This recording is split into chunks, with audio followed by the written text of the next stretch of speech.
Assalamualaikum warahmatullahi wabarakatuh. Perkenalkan, saya Nurmas Haria, guru di SMA Negeri 4 Berau. Saya akan memaparkan best practice saya yang berjudul Menumbuhkan 7 Kebiasaan Anak Indonesia Hebat melalui Prokeling, Proyek Konservasi Lingkungan, Visi Generasi Emas 2045, dan Program Penguatan Karakter merupakan idealita kebijakan yang sangat mulia. Tujuannya adalah membentuk manusia Indonesia seutuhnya yang tidak hanya unggul dalam ilmu pengetahuan dan teknologi, tetapi juga memiliki keimanan, ketakwaan, dan akhlak mulia.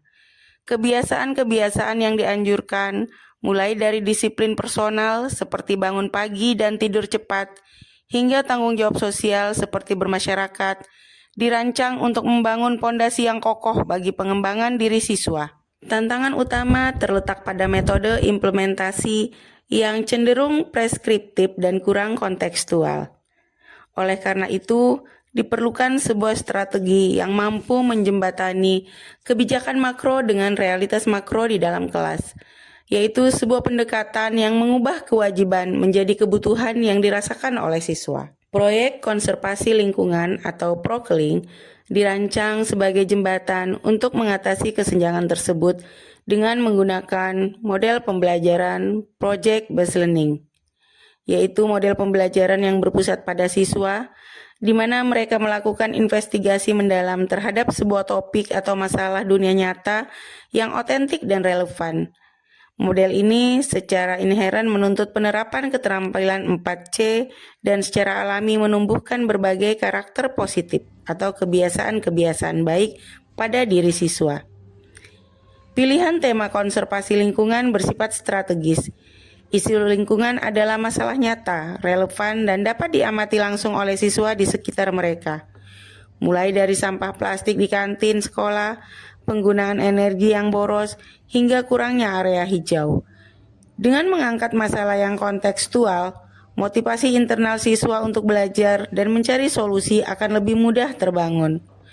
Prokeling mentransformasikan nilai-nilai karakter yang abstrak menjadi serangkaian aksi yang konkret dan terukur. Kegiatan pembelajaran dimulai dengan memberikan pertanyaan yang menantang yang bersifat terbuka.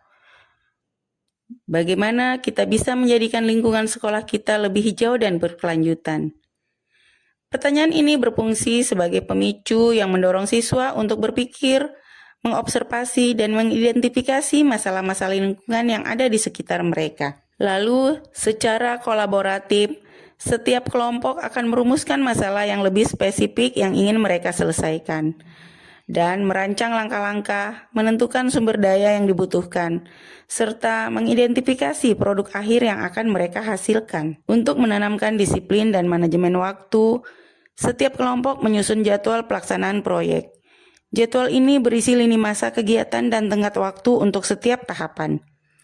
Adanya jadwal yang disepakati bersama membuat setiap anggota tim memiliki panduan yang jelas dan komitmen terhadap target. Selama pelaksanaan proyek, guru secara aktif memonitor kemajuan setiap kelompok untuk memberikan bimbingan, umpan balik positif, dan bantuan jika siswa menghadapi kesulitan. Puncak proyek adalah sesi presentasi atau pameran karya, di mana setiap kelompok memamerkan produk inovatif mereka dan menjelaskan proses yang telah mereka lalui.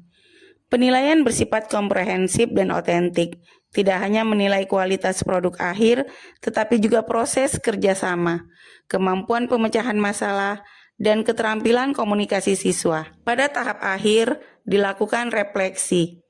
Siswa dan guru bersama-sama merefleksikan keseluruhan proses pembelajaran.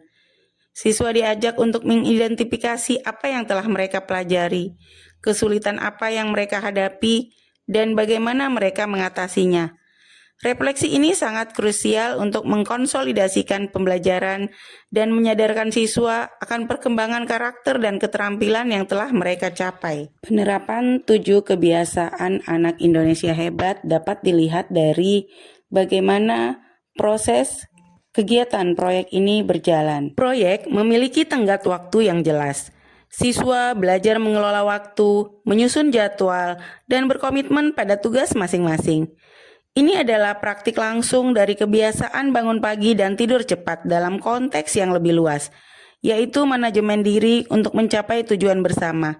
Kegagalan satu anggota untuk bertanggung jawab akan berdampak pada kinerja seluruh tim, menumbuhkan rasa akuntabilitas yang kuat. Proyek ini dilaksanakan dalam kelompok kecil, memaksa siswa untuk berkomunikasi, bernegosiasi, dan bekerja sama.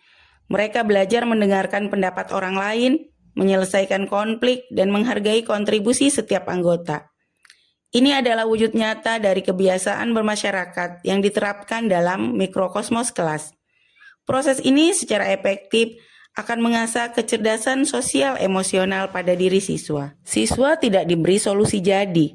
Mereka ditantang untuk mengidentifikasi masalah lingkungan secara spesifik, menganalisis penyebabnya, dan merancang solusi yang inovatif serta realistis.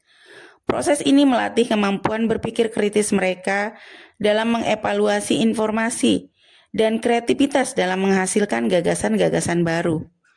Mulai dari membuat sistem kompos sederhana, kampanye pengurangan botol plastik, hingga merancang prototipe alat penjernih air sederhana. Untuk menyelesaikan proyek, siswa harus mencari informasi dari berbagai sumber, baik itu buku, jurnal, internet, maupun wawancara dengan narasumber.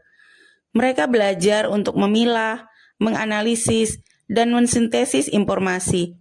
Proses ini menumbuhkan sikap gemar belajar, karena didorong oleh rasa ingin tahu dan kebutuhan untuk memecahkan masalah nyata, bukan sekadar untuk menghafal materi ujian. Konservasi lingkungan memiliki dimensi spiritual yang mendalam, yaitu rasa syukur atas ciptaan Tuhan dan tanggung jawab sebagai pemimpin di muka bumi. Melalui prokeling, siswa diajak untuk merefleksikan dampak tindakan manusia terhadap alam dan mengembangkan rasa empati serta kepedulian terhadap makhluk hidup lain dan keberlanjutan planet ini. Proyek konservasi lingkungan atau prokeling mengimplementasikan nilai-nilai karakter dan keterampilan abad ke-21 ke dalam sebuah pengalaman belajar yang otentik, kontekstual, dan bermakna. Melalui project-based learning, konsep-konsep abstrak seperti disiplin, kolaborasi, dan kreativitas tidak lagi diajarkan sebagai teori, melainkan dipraktikkan secara langsung dalam aksi nyata untuk memecahkan masalah di dunia nyata. Dengan demikian, Prokeling bukan hanya sekedar proyek tentang lingkungan, tetapi juga wahana untuk peduli terhadap sesama, bertanggung jawab terhadap lingkungannya, dan siap menjadi agen perubahan positif bagi masa depan bangsa.